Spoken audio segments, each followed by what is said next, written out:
The diagnostics panel flickered one last time before going completely dark. Maintenance Chief Forlak's 6 arms hung limp at his sides, antennae drooping in defeat. Around him, 17 of the Qualish Guild's finest engineers stared at the lifeless quantum platform with the same hollow expression that came from knowing you'd failed something far bigger than yourself. 3 cycles, Queen Zarabel said quietly, her crystalline exoskeleton catching the emergency lighting. 3 cycles until the Convergence Summit. Without this platform, we cannot demonstrate the gateway technology.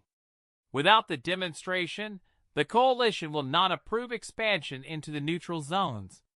She didn't need to say the rest. Everyone in the chamber knew what happened to civilizations that couldn't expand. The galaxy had seen it 1,000 times. Stagnation, decline, absorption by hungrier species. The Qualish had clawed their way to prominence through innovation, but innovation meant nothing if you couldn't prove it worked. Forlak touched one manipulator to the platform's housing, still warm from the cascade failure that had ripped through its quantum matrices 47 minutes ago. Your Majesty, the core processing substrate has experienced complete decoherence. The replacement components require fabrication time we do not possess. The molecular alignment alone would take, I know the timeline. Zaravel's voice carried no anger, which somehow made it worse. Anger could be worked with, redirected. This quiet acceptance of failure felt like watching a star die. I am told there are no solutions. I am told we must postpone. I am told our reputation will survive the delay. She turned, and the assembled engineers flinched from the look in her multifaceted eyes. I am told many comforting lies.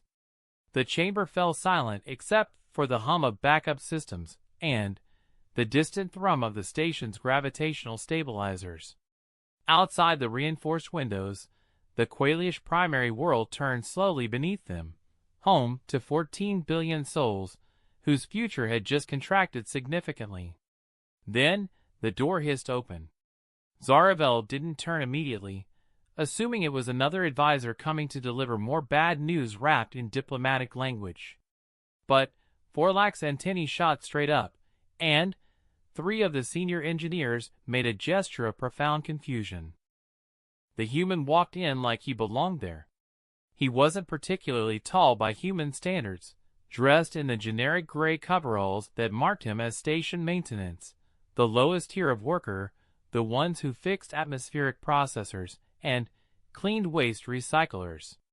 His tool belt looked like it had been assembled from 6 different kits, none of them matching. He carried a battered case that had definitely seen better decades. Heard you've got a dead platform, he said, accent marking him as from somewhere in Earth's northern territories.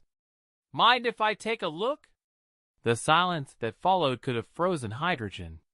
Forlak found his voice first. This is a restricted area. Security protocols. Yeah, I noticed the protocols when your quantum cascade blew out the power grid in sections 40 through 63. The human set his case down and popped it open without waiting for permission. I was replacing a plasma coupling when everything went sideways. Figured if something hit that hard, it had to be your prototype. He pulled out a device that looked like someone had made it a sensor array with a prayer and a spare power cell. Name's Anders, by the way. Station maintenance, human technical contractor. You are a sanitation engineer. One of the senior engineers said, the translation matrix struggling with a mixture of disbelief and indignation in her voice. Mechanical systems specialist. Anders corrected mildly, already moving toward the platform. But yeah, I fixed my share of toilets. Turns out fluid dynamics is fluid dynamics, whether it's waste processing or quantum field manipulation. He glanced at Zaravel, seemed to actually see her for the first time, and gave a respectful nod. Ma'am, you're the queen, right? Saw your speech at the station commissioning. Good stuff about cooperation between species. Zaravel studied him with the intensity that had served her through 3 political coups and 2 assassination attempts. Humans were still new to the galactic stage, barely a century since first contact, and most of that spent playing catch-up with technologies other species had refined over millennia. They were known for being tenacious, adaptable, sometimes dangerously creative. They were not known for quantum engineering. You believe you can repair what 17 master engineers could not? Her tone gave nothing away. Anders was already kneeling beside the platform, his improvised scanner playing over the housing. Don't know until I look. But I've noticed something about Qualish engineering. Beautiful work, elegant as hell, but you tend to design things that only work one specific way. He popped an access panel with casual familiarity that made Forlak's antennae quiver with suppressed outrage. Humans, we're used to making do with whatever we've got. Our entire technological development has been one long exercise in creative problem-solving and duct tape. This is a quantum coherence platform operating at near 0 Kelvin with tolerances measured in picometers, Forlak said flatly. You cannot simply... He stopped because Anders had pulled out a small torch and was cutting into the housing with steady hands. Your Majesty, Forlak turned desperately to Zaravel. This human will destroy what remains of the platform. We must let him work. Every head in the chamber swiveled toward the Queen. Zaravel's expression remained unreadable, but her antennae had tilted forward in the posture of intense focus. We are already dead in the water, Chief Forlak. The human cannot make our situation worse, and he may, however unlikely, make it better. She moved closer, looking down at where Anders had removed 3 panels, and was peering into the platform's guts with a headlamp that had definitely come from a mining operation. Proceed, Anders of Earth. Show us what human ingenuity looks like. Anders grunted acknowledgement, already absorbed in his work. His hands moved with surprising precision, disconnecting cables, and setting aside components with care that suggested he actually knew what he was looking at. Problem is here, he muttered, more to himself than anyone else. Cascade started in the tertiary stabilization matrix. See those scorch marks? Feedback loop, probably triggered by a microfracture in one of the quantum wells. He glanced up at the assembled engineers. You tried replacing the damaged components, yeah? Of course, one of them said stiffly. Standard protocol demands, right, but the decoherence spread through the entire substrate network. You can't just swap out the broken parts because the failure pattern corrupted the quantum states of everything downstream. Anders sat back on his heels, thinking. It's like trying to fix a shattered mirror by replacing one piece. The reflection is already wrong throughout the whole thing. Forlak's antennae drooped further. Yes. Which is why we declared the platform unsalvageable. The entire substrate must be replaced and realigned, a process requiring, unless you trick it into thinking it never broke in the first place. Silence again, but different this time. The kind of silence that comes before either a breakthrough or a disaster. Anders was pulling components from his case now, things that had no business being anywhere near precision quantum equipment. A resonance calibrator from a communications array. Coupling mechanisms that looked like they'd been cannibalized from a dozen different systems. Something that might have been part of a musical instrument. Quantum systems maintain coherence through synchronized states, right? Anders said, working while he talked. The cascade broke that synchronization. But if I can create a reference pattern using the uncorrupted components and, then, phase lock the damaged sections to match. He was connecting components now, building something that made the Qualish engineers physically recoil. It won't be pretty, and it definitely won't be up to your engineering standards, but it might just work long enough for your demonstration. That is... Forlak searched for words. That is not how quantum field manipulation operates. Sure it is. You're just used to doing it the refined way. Anders's hands never stopped moving. Humans reverse-engineered our first quantum processors from crashed alien probes we barely understood. We've been improvising this stuff for decades. Zaravel watched the human work with something close to fascination.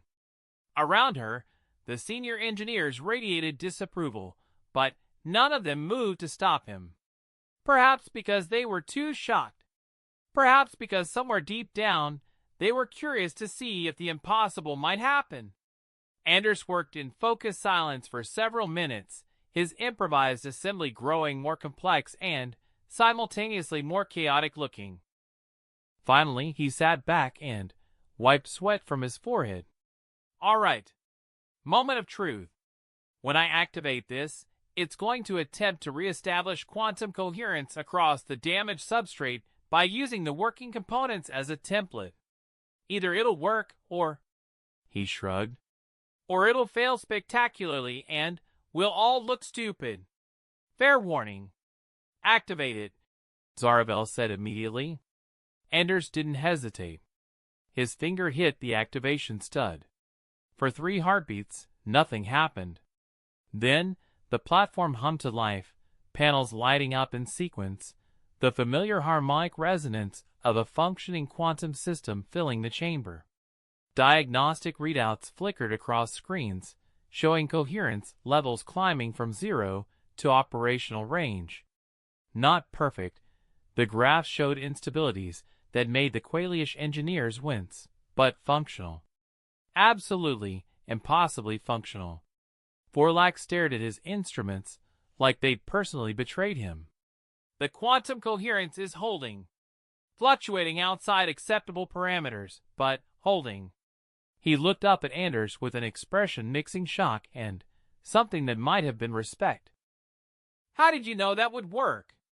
Anders was packing up his tools, movements casual despite having just accomplished something that should have been impossible. Didn't really. But I figured you had nothing to lose, so why not try? He clicked his case shut and stood, nodding to Zaravel. Should hold for your demonstration, Your Majesty. After that, you'll want to do a proper rebuild. My patch job is stable enough for now, but it's not a permanent solution. Zaravel studied him for a long moment, her multifaceted eyes catching every detail. This human in his mismatched coveralls, with his improvised tools and impossible solutions. Around her, the Qualish Guild's finest engineers stood in stunned silence, their entire understanding of what was possible quietly rearranging itself. You have saved more than a demonstration today, Anders of Earth, she said quietly. You may have saved my people's future. She gestured, and 2 of her personal guards stepped forward. You will be appropriately compensated. Name your price. Anders looked genuinely uncomfortable.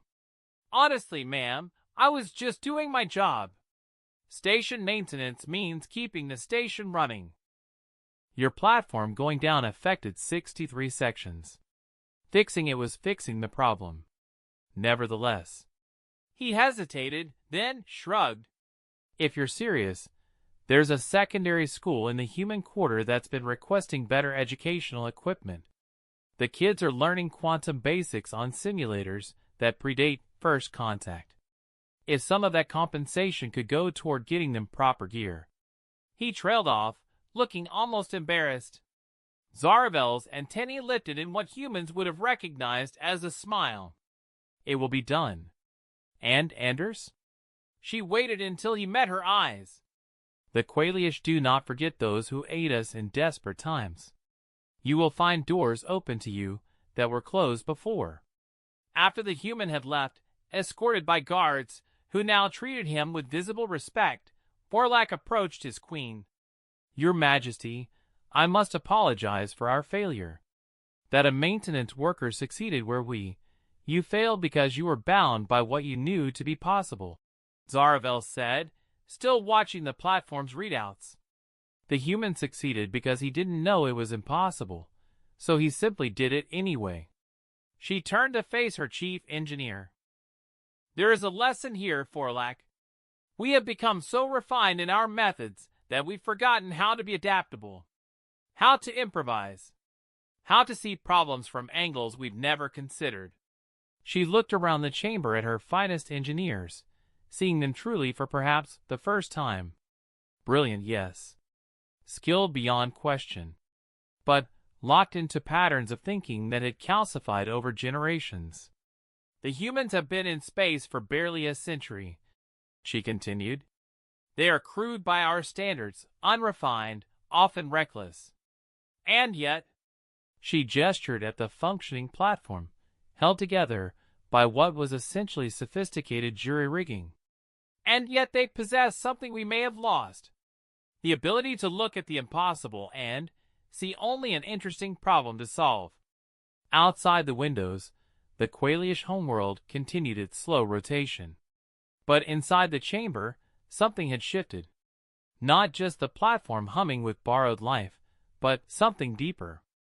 A recognition that the galaxy's newest species might have more to teach than anyone had realized. 3 cycles until the Convergence Summit. 3 cycles to demonstrate that the Qualish Guild remained at the forefront of innovation. Thanks to a human maintenance worker with a tool belt held together by hope and improvisation, they just might pull it off. Zaravel allowed herself the smallest of smiles. The future, it seemed, belonged to those who could adapt. And, if the Qualish wanted to remain relevant in that future, they had better start learning from the species they'd once dismissed as primitives playing with technology they barely understood. The platform hummed steadily, quantum fields dancing in impossible harmony, held together by human ingenuity, and the simple truth that sometimes the best solutions come from those who don't know enough to recognize why they shouldn't work.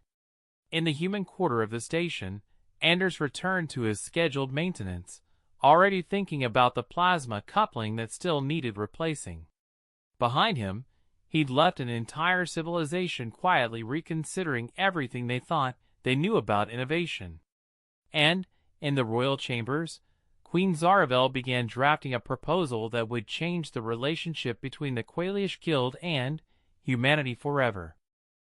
Because she understood something her engineers were only beginning to grasp.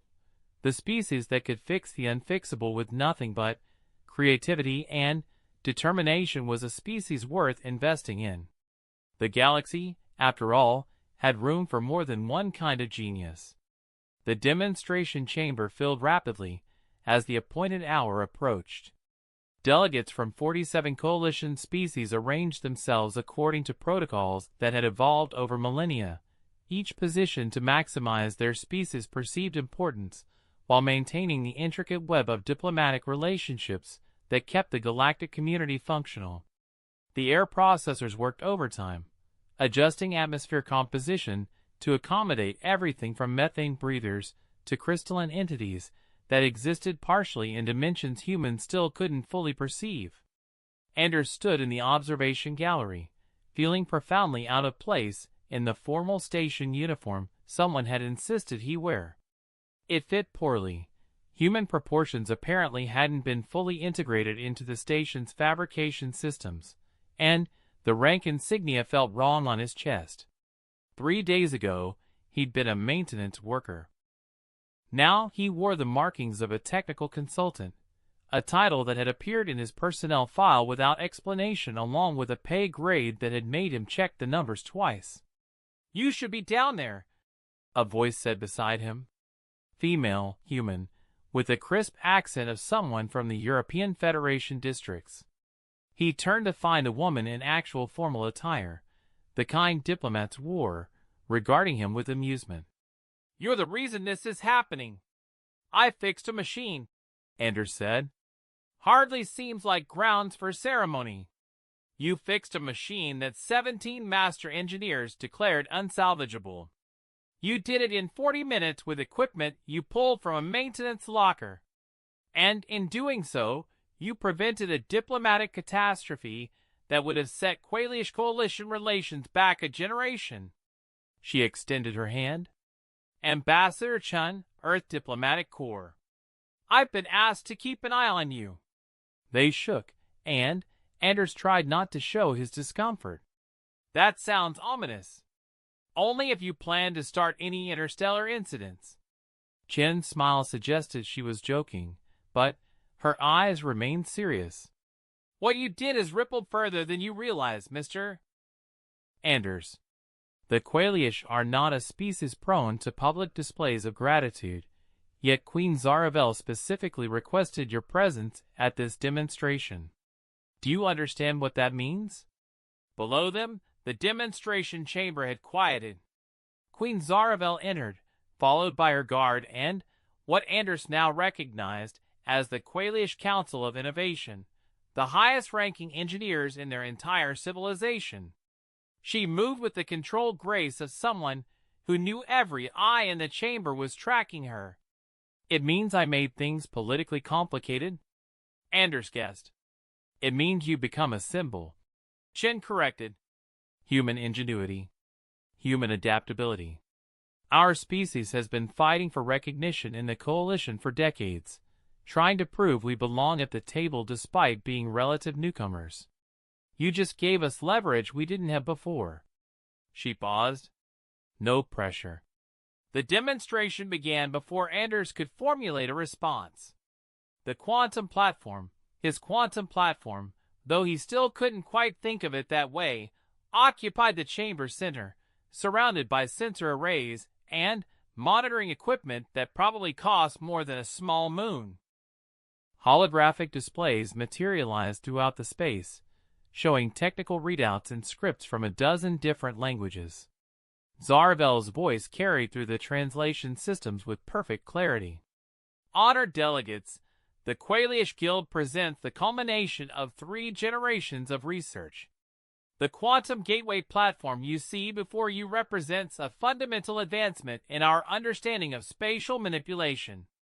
Where conventional travel relies on physically traversing space, this technology creates stable corridors through quantum substrata, reducing transit time between distant points from weeks to seconds.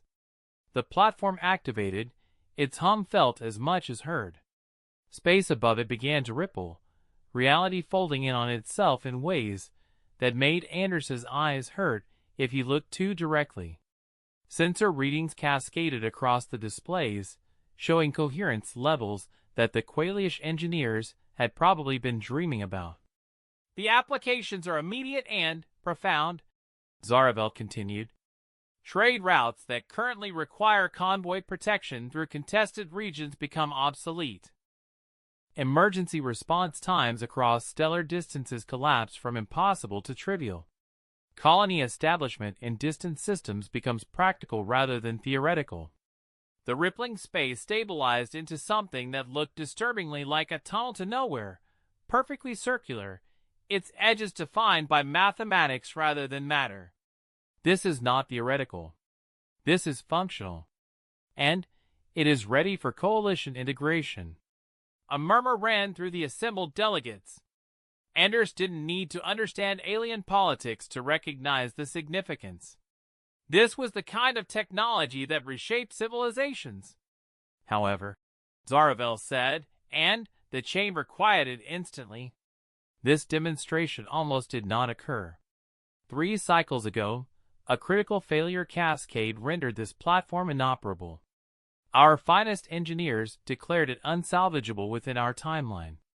Standard protocols, established methodologies, centuries of accumulated expertise, all concluded that repair was impossible. She paused, and Anders felt a dozen species worth of attention shift microscopically. We were wrong.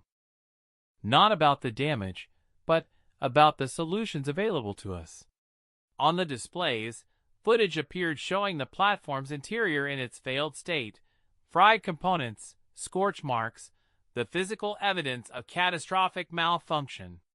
Then, the view shifted to show Anders, tools in hand, building his improvised repair assembly with the casual confidence of someone who'd done similar work 1,000 times. A human maintenance technician succeeded where our master engineers could not, Zaravel said. Not through superior knowledge or advanced training, but through a fundamentally different approach to problem solving. Where we saw insurmountable obstacles defined by the limitations of our established methods, he saw only an interesting puzzle requiring creative solutions. Anders felt his face growing hot as every head in the observation gallery turned toward him. Ambassador Chen's hand on his shoulder was probably meant to be reassuring, but it just made him more aware of being the center of attention. The Qualish Guild built this platform, Zaravel continued, but a human ensured you could witness it functioning today. This collaboration represents more than technological achievement. It represents the value of diverse perspectives, of combining refined expertise with adaptable innovation. She gestured, and two of her guard approached the observation gallery. Anders of Earth, please join us. Oh, you've got to be kidding. Anders muttered, but Chen was already guiding him toward the stairs with the gentle insistence of someone who dealt with reluctant diplomats regularly. The walk down to the demonstration floor felt like descending into a spotlight. Hundreds of eyes from dozens of species tracked his progress, and he was acutely aware that his uniform still didn't fit properly. But Zaravel waited with the patience of someone who commanded respect rather than demanded it, and refusing seemed both impossible and incredibly rude. Honored delegates, she said as Anders reached the platform. I present Anders, human technical specialist, whose ingenuity preserved our timeline and demonstrated the potential for cross-species collaboration. She turned to him, and he saw something in her multifaceted eyes that might have been amusement. Would you care to explain your methodology to our assembled guests? My what? Anders said, before remembering where he was and who was watching. I mean, Your Majesty, it was basic troubleshooting. The cascade failure had corrupted the quantum coherence across the substrate network. Replacing individual components wouldn't work because the entire system had lost its synchronization pattern. He gestured at the platform, falling into the familiar rhythm of explaining technical problems. So instead of trying to rebuild it to factory specifications, I created a reference pattern using the components that were still functional and used phase locking to force the damaged sections to match. It's not elegant, he caught himself. Sorry, it's a temporary solution that sacrifices some efficiency for rapid deployment. The underlying architecture is brilliant. I just needed to convince it to remember what it was supposed to be doing. Several delegates leaned forward, and Anders realized with some surprise that they were actually interested. A crystalline entity that communicated through harmonic resonance chimed a question that the translation matrix rendered as, "This technique applicable to other quantum systems?" Maybe, Anders said. Probably. The core principle is using functional components as a template to restore coherence in damaged sections. As long as you have enough undamaged substrate to establish a reference pattern, you should be able to phase lock the rest. The tricky part is matching the resonance frequencies precisely enough that the quantum states align, but he stopped because Forlek had approached. The Qualish chief engineer's antennae positioned in a way Anders had learned meant he was thinking hard about something. You speak of this as simple troubleshooting, Forlek said. Yet the mathematical complexity of calculating appropriate phase-locking parameters would require. I didn't calculate them. Anders interrupted, then winced. Sorry, didn't mean to cut you off. But yeah, I didn't do the math.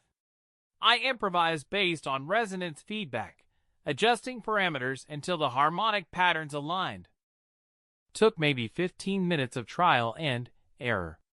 The silence that followed was the kind that precedes either breakthrough insights or complete dismissal of someone's credibility. Forlak's antennae quivered through several positions before settling into what Anders hoped was thoughtful rather than offended. You achieved through intuition what would require computational modeling, Forlak said slowly. By treating the quantum system as a musical instrument requiring tuning rather than a mathematical construct requiring precise calculation. I mean, when you put it that way, it sounds way more impressive than it was, Anders said. But yeah, basically, quantum systems maintain coherence through synchronized states, right? That synchronization has harmonic properties. If you listen to the resonance patterns, he realized everyone was staring at him. What? Zaravel's antennae had lifted into what Anders had learned was the Qualish equivalent of a delighted smile. You approach quantum field manipulation as an artistic discipline rather than a purely mathematical one. You heard what we were attempting to calculate. That is either brilliant or completely insane. A delegate from one of the silicon-based species announced, its translated voice carrying undertones of genuine fascination. Possibly both. Definitely both. Ambassador Chen said from the observation gallery, her voice carrying just far enough to reach Anders. Welcome to humanity's approach to advanced technology. We make it work, then we figure out why. Laughter rippled through the chamber, actual laughter, from species who probably each had completely different concepts of humor but somehow found common ground in the absurdity of human methodology. Even Zaravel's guard, disciplined beings who probably trained for decades to maintain perfect composure, showed signs of amusement. But then the quantum gateway flickered. Not much, just a momentary instability in the field coherence that made the tunnel's edges blur slightly. Most of the delegates probably didn't notice. Anders did, because he'd been watching the platform's resonance patterns with the part of his attention that never quite stopped troubleshooting. And, from the way Forlak's antennae snapped to attention, he'd noticed too. The phase locking is degrading, Forlak said quietly, moving toward his monitoring station. Coherence holding at 87%, but fluctuating. Your repair is failing, human. Anders was already moving toward the platform, pulling tools from his belt with practiced ease. Not failing, settling. The damaged components are trying to establish their own stable pattern. I need to reinforce the phase lock before it drifts too far. The demonstration. One of the Qualish engineers began. We'll be fine if I can make adjustments now, Anders said, already opening access panels. But if this drifts into cascade territory again, you'll lose the whole platform. Where's my resonance calibrator? He'd left it attached during the initial repair, just in case. Now he blessed his own paranoia as he pulled up the real-time harmonic analysis. The pattern showed exactly what he feared. The damaged substrate sections were developing micro-variations in their quantum states, small differences accumulating toward critical thresholds. Coherence at 83%, Forlak announced, his voice admirably steady. Estimated time to cascade failure, 17 minutes. The chamber had gone silent. Dozens of the galaxy's most important political figures watched a human maintenance worker hunched over a quantum platform with improvised tools, making minute adjustments while muttering to himself about resonance peaks and harmonic alignment. It should have been mortifying. Instead, Anders found himself falling into the familiar zone where nothing existed except the problem and the solution he could feel hovering just out of reach. There, he breathed, making one final adjustment. Phase lock reestablished. Coherence should stabilize now. Coherence at 84%, Forlak said. 86. 89. Stabilizing at 92%. The chief engineer looked at Anders with something approaching awe. You corrected a critical failure in real time during a demonstration before the entire coalition. Either you are the bravest being I have encountered, or the most foolish. Little of both, probably, Anders admitted, closing the access panels. He straightened and found himself facing Queen Zaravel's unreadable expression. Sorry about that, Your Majesty. Should hold stable now, but you'll want to schedule a proper rebuild within the next few cycles. My patches can only do so much.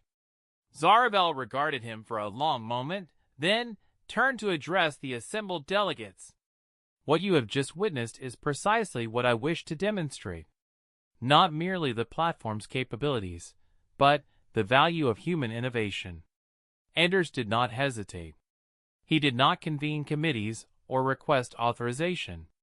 He identified a critical problem and solved it immediately, in full view of this assembly, with tools he carries as standard equipment. Her antennae swept the chamber. The Qualish Guild proposes formal integration of human technical specialists into coalition infrastructure development programs. Their approach complements our expertise in ways we are only beginning to understand. The chamber erupted into discussion, delegates conferring with advisors, while translation matrices struggled to keep pace with multiple simultaneous conversations. Anders stood near the platform, trying to process what had just happened. He'd come to fix a machine. Somehow, that had turned into a diplomatic proposal that could reshape humanity's relationship with the entire galactic community.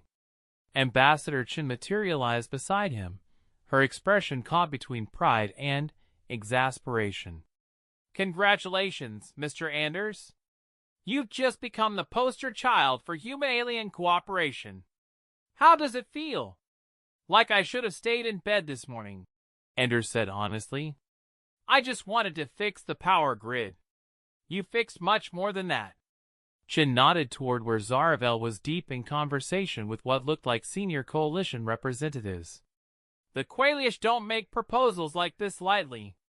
If this goes through, human engineers and technicians will have access to projects and technologies we've been locked out of for decades. You've opened a door, Mr. Anders. I fixed a machine, he repeated, but the words sounded hollow even to him. You showed them what we can do, Chen corrected.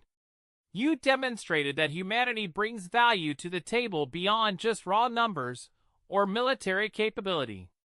You proved we can solve problems that stumped civilizations millennia older than ours. She smiled. That's worth more than 1,000 diplomatic negotiations. The demonstration continued, delegates examining the quantum gateway with renewed interest, asking technical questions that Forlak and his team answered with visible enthusiasm. But Anders noticed the glances that kept coming his way, the way conversations would pause when he moved, as if his mere presence had become significant in ways he didn't fully grasp. Later, as the delegates began departing, Zaravel approached Anders one final time. You are uncomfortable with attention, she observed. Yes, Your Majesty. Good. Those who seek glory often lose sight of the work. Her antennae tilted in what he'd learned was approval. You will be contacted regarding the educational equipment for your human quarter school. The Qualish Guild has decided to provide not merely equipment, but instructors. If human children can be taught to approach quantum systems with your intuitive methodology combined with proper theoretical foundations. She paused. The possibilities are intriguing. You want to teach kids to fix things the way I do? Anders said slowly. We want to learn from the way you think, Zaravel corrected. And then combine that with our accumulated knowledge to create something neither species could achieve alone. That is what true cooperation looks like, Anders of Earth. Not merely working in proximity, but learning to see through each other's eyes. She departed, leaving Anders alone near the platform that hummed with borrowed stability. Through the chamber's windows, he could see the station stretching away in all directions, a monument to what the galaxy's species could build when they worked together. Somewhere in the human quarter, children were learning mathematics and physics in classrooms with outdated equipment, dreaming of futures among the stars. Soon, if Zaravel kept her word, those same children would have access to knowledge and tools that could reshape their entire understanding of what was possible. All because a maintenance worker had looked at an impossible problem and decided to try fixing it anyway. Anders packed up his tools and headed back toward the maintenance sections. His shift wasn't over, and there was still that plasma coupling that needed replacing. The galaxy might be reshaping itself around humanity's new role, but someone still had to keep the station running. Behind him, the quantum platform hummed steadily, its impossible repair holding firm. A testament to human ingenuity, Qualish engineering, and the simple truth that sometimes the best solutions come from those willing to try when everyone else has given up. The future, it seemed, belonged to those brave or foolish enough to believe that impossible just meant nobody's figured it out yet. And, as Anders disappeared into the maintenance corridors, he carried with him the knowledge that he'd changed something fundamental. Not through grand gestures or diplomatic maneuvering, but through the simple act of doing his job well and refusing to accept that some problems couldn't be solved. In the observation galleries above, Ambassador Chen watched him go and allowed herself a smile.